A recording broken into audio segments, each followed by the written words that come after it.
मात नर्मदे। मात नर्मदे। बाबा जी, हमें परमार्थ, स्वार्थ और परोपकार, इन तीनों के बारे में कुछ बताना। ये क्या होते हैं और इनका क्या, मनुष्य के जीवन का आधार क्या है?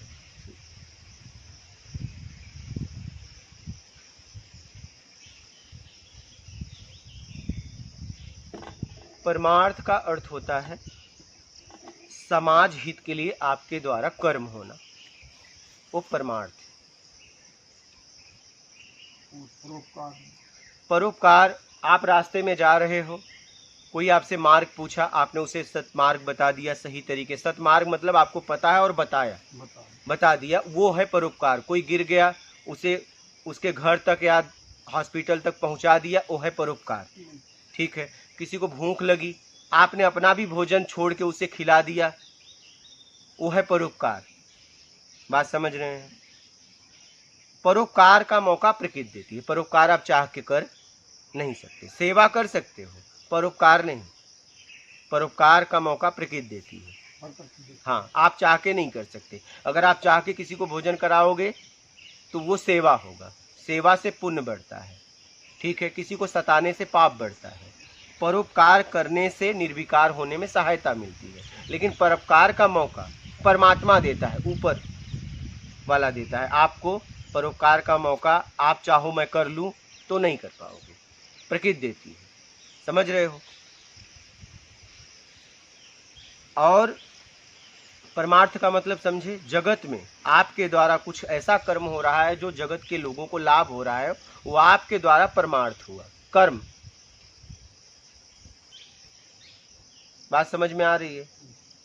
और इसके बाद स्वार्थ। स्वार्थ किसे कहते हैं? जैसे आपने किसी के लिए कुछ किया, उसकी जरूरत पे किया, और जब आपको जरूरत पड़ी, सामने वाला योग्य होने के बाद भी वो नहीं करता है, तो ये है स्वार्थी व्यक्ति। हाँ, अगर योग्य नहीं है तब तो कोई बात नहीं, उसके पास था ही नहीं तो करे कैसे। लेकिन योग्य होने के बाद भी वो आपके लिए नहीं किया, तो इसे कहते हैं स्वार्थी व्यक्ति। और यहाँ हम एक दूसरे की जरूरत है, ये संसार ही ऐसा है, एक दूसरे की मदद करो और आगे बढ़ो। ठीक है। महात्मा भी हुए, भगवान भी आए, जो भी हुए इस पृथ्वी पर, सब ने एक दूसरे का सहारा लेके काम किया। अकेले नहीं कि कुछ किया जा सकता, क्योंकि अकेले किसके लिए करोगे? अकेले किसके लिए करोगे? करोगे लोगों के लिए, तो लोगों का सहारा लेना पड़ेगा, क्योंकि सबके पास अलग अलग अनुभव होता है। हर आदमी के पास अलग अलग अनुभव होता है। किसी के पास धन है, किसी के पास ज्ञान है, किसी के पास तन है। ठीक है। अब तीनों तीनों बातें तो एक आदमी के पास नहीं हो सकती। हाँ, तीनों है तो बहुत भाग्यशाली व्यक्ति हो, तीनों का फिर उपयोग कर सकता है। लेकिन आज आप देखिए, बहुत महात्मा हुए, अब उनका ज्ञान का प्रचार करने के लिए लोगों ने, राजा महाराजा लोगों ने पैसा लगाया ना, धन तो लगाया। तो अर्थ काम मोक्ष, कोई ज्ञान देके उस तक पहुंच रहा है, अपने आप को ज्ञान की स्थिति में पहुंचाया ज्ञान देके। कोई अपना धन समाज में लगा रहा है कि ज्ञान बट रहा है, उसमें तो अर्थ की जरूरत होती है।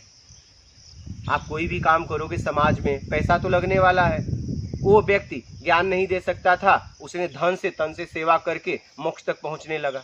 उसके पास धन था, उसने अपना धन लगा दिया सेवा में। सेवा और धन से मोक्ष में चला जाएगा, परोपकार में, क्योंकि ज्ञान सेवा कर रहा है। सेवा से नहीं जा सकता। 1000 जन्मों तक सेवा करो, सेवा से नहीं जा सकते। लेकिन ये अगर कोई जैसे आत्मज्ञानी है और उसके ज्ञान के प्रचार में आपने पैसा लगाया, तो वो परोपकार हो गया ना, सेवा थोड़ी ना हुआ। पता ही नहीं कहाँ जा रहा है मेरा पैसा, वो परोपकार हो गया। तो अर्थ काम मोक्ष, अगर अर्थ को सही जगह लगा दो तो उससे भी मोक्ष तक पहुंच सकते हो। हाँ, अब आप भंडारा करा रहे हो, लोगों को भोजन करा रहे हो, तो उससे क्या हो, लोगों को क्या मिल रहा है? शरीर को पोषण मिल रहा है, तो आपको भी धन मिलेगा। आत्मिक कल्याण के लिए, जिससे आत्मिक कल्याण हो, उस ज्ञान के प्रचार में अगर आप धन लगा रहे हो, तो उससे भी आपको मुक्ति और मोक्ष तक पहुंचने में सहायता मिलती है। बिना करने किए, जैसे बिना तप किए। तो कर तो रहा है वो, पैसा कमाने के लिए तब तो किया है। हाँ, लेकिन वो पैसा ईमानदारी का हो, बेईमानी का ना हो। उस धन को कमाने के लिए उसने तब किया है, बिना मेहनत किए धन आता है?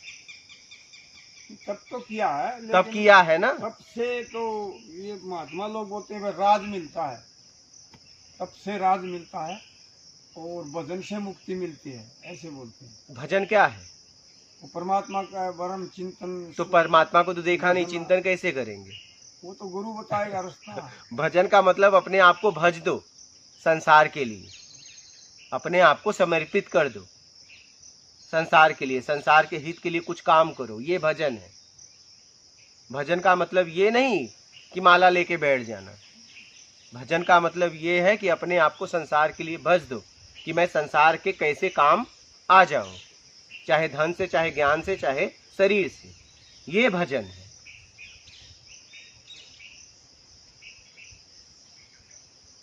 ये अपना अलग बताया है, और महात्मा तो बताते हैं। नहीं, इसमें कोई संशय हो तो बताओ। देखिए लोगों ने क्या बताया वो बात अलग, इसमें अगर कोई आपको संशय हो तो बताओ। वो तो ये है, जैसे ध्यान में बैठ गया और माला ली या ना ली, वो मंत्र का जाप किया और हाँ। एक आसन में बैठ के हाँ। ऐसे किया तो शक्ति कंट्रोटेस हो जाएगी। हाँ, तो उससे ऊर्जा तुम्हारा आएगी, द्वार खुल जाएगा। तो उससे उस एक बात बताओ, साधना करने से द्वार बंद हुआ है? द्वार बंद कैसे हुआ? द्वार तो हम उस जगह से नहीं है जहाँ से वो खुलना है। द्वार बंद कैसे हुआ? बंद ऐसे हुआ, हम उसके पास ही नहीं, उस हम उससे, केंद्र के पास नहीं। तो हम दूर कैसे हुए?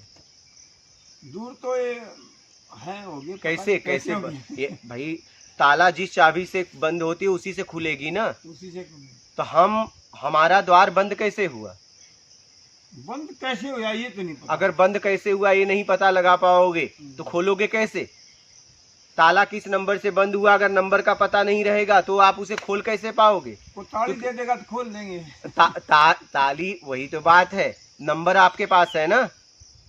नहीं, वो नंबर भी नहीं है और पता भी नहीं है, तो आप जैसा ये कह दीजिए ताली। चाबी आपके पास है ना, चाबी आपने खोई है तो आप ही को ढूंढना पड़ेगा ना। कोई भी ढूंढ के दे दे। नहीं, कोई कैसे दे देगा? अपनी अपनी चाबी सबके पास है। ऐसा होता तो जितने भी भगवान, महात्मा, संत, साधु संत हुए सबको ज्ञान करा देते, अपने माता पिता को भी ज्ञान नहीं करवा पाए, चाबी नहीं दे पाए। वो चाबी तो नहीं दे पाए। फिर उन्होंने चाबी खोजने का मार्ग बताया। क्या? उन्होंने चाबी खोजने का मार्ग बताया। तो बंद कैसे हुआ पहले ये बताओ। बंद तो हमारा जन्म हुआ और हम संसार के विषय विकार और भोगों में फंस गए। वो हाँ, सत्य का मार्ग तो बस छोड़ दो, खुल जाएगा। पकड़ने से बंद हुआ, छोड़ने से खुल जाएगा, यही सिद्धांत है। हाँ, वो छूटने का मार्ग तो तप ही है। बस सीधा सीधा है, आ गए वहीं पे। आगे वो आ गए वहीं पे। क्योंकि जो जहाँ केंद्र पर जाना है तो घूम के केंद्र पर आएगी, वो जगह मिलेगी। तो केंद्र तो यही है। तो बस तपस्या करो, तप करो, तप करने से वो खुलेगा मार्ग, जो सुषमन नाड़ी या कुछ भी जो भी हो, जो भी हो। देखिए एक चाबी वाला ताला होता है, एक नंबर वाला होता है। अब नंबर, जिस नंबर से वो बंद हुआ है उसी नंबर से खुलता है, कोई अलग नंबर से नहीं, उसी नंबर। और वो नंबर आपने बंद किया है तो इसका मतलब वो नंबर आपको पता है। ध्यान से समझना, वो नंबर भी भूल जाते हैं कई बार, लेकिन पता तो है। ये तो पता है नंबर है, लेकिन नंबर भूल लेकिन नंबर भूल गए तो नंबर तो आपके अंदर है, क्योंकि आप ही ने बंद किया है।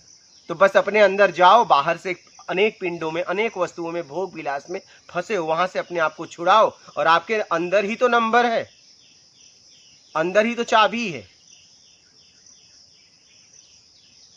बस ये दो क्या है जी, तप करने से राज मिले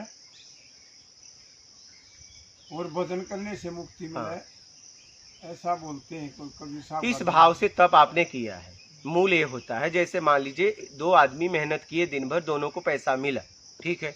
एक शराब की दुकान पे गया, एक दूध के दुकान पे गया, अपने परिवार के लिए राशन वगैरह लिया और एक शराब पी के चला आया। ऊर्जा का उपयोग आप कहाँ करते हो ये मायने है, किस भाव से आपने तप किया है।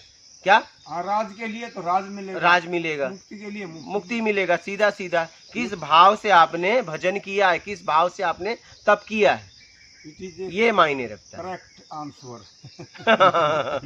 ये अच्छा उत्तर है। हाँ, क्योंकि हम जहाँ भी किताबों में किसी से सुना पड़े हैं तो उलझ जाते हैं, तो आप उलझ जाते हैं। आप जो है ना स्पष्ट उत्तर दे देते हैं। हाँ। बात तो यही है, तथ्य तो यही है। तभी तो ये इधर आए हैं इनकी बातें सुन के। हाँ वो वीडियो सुनी है, बात ठीक है, लेकिन सानिध्य में बैठने से कुछ और। हाँ कुछ देखिए, पहले क्या है, आपने एक शब्द सुना, रूप देखा, यहाँ पे आके 2 इंद्री तक पहुँचे थे, अब यहाँ 5 इंद्रियां समझ में आ रही हैं ना।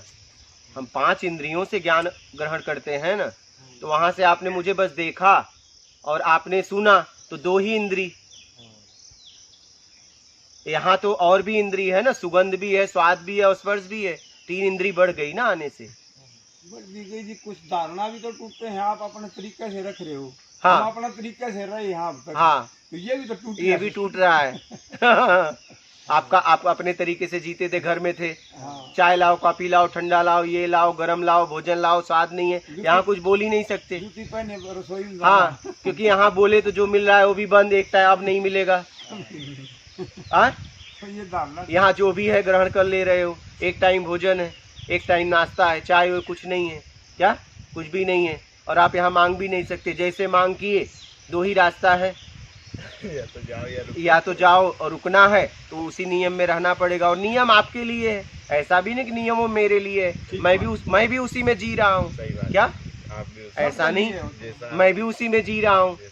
आप एक टाइम भोजन कर रहे हैं तो मैं भी वो कर रहा हूँ, एक टाइम नाश्ता तो मैं भी कर रहा हूँ, मैं भी तो उसी में जी रहा हूँ। हाँ, अब आप इससे भी कम कर सकते हो, इतना मिलेगा, इससे भी कम कर सकते हो, और ये अपनों की कुटिया है, आप जीवन भर रहो। और यहाँ पे कोई भी आ सकता है, चाहे वो स्त्री हो चाहे पुरुष हो, साधक होता है, तो इस कुटिया में कोई भी आ सकता है। यहाँ पे रहने भोजन की व्यवस्था निःशुल्क है, जब से चाहे तब तक रहो।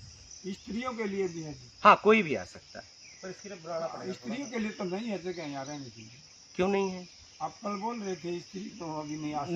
नहीं, जैसे लैट्रिन बाथरूम बन रहा है, अभी पुरुष है तो बाहर चले जा रहे हैं, लैट्रिन बाथरूम बनने के बाद आ सकती हैं, तब लैट्रिन बाथरूम का काम बस चल रहा है। हाँ हाँ, तो स्त्री बस यही लैट्रिन बाथरूम बन जाए तो स्त्री आ सकती है। ये कुटिया तो ज्यादा बढ़ानी पड़ेगी। तो बढ़ाएंगे ना, बढ़ेगा ना, जैसे जैसे लोग आएंगे वैसे वैसे बढ़ेगा। और ये क्षेत्र आप देख रहे हो, स्त्री के लिए एकदम सुरक्षित क्षेत्र है, सुरक्षित जगह है।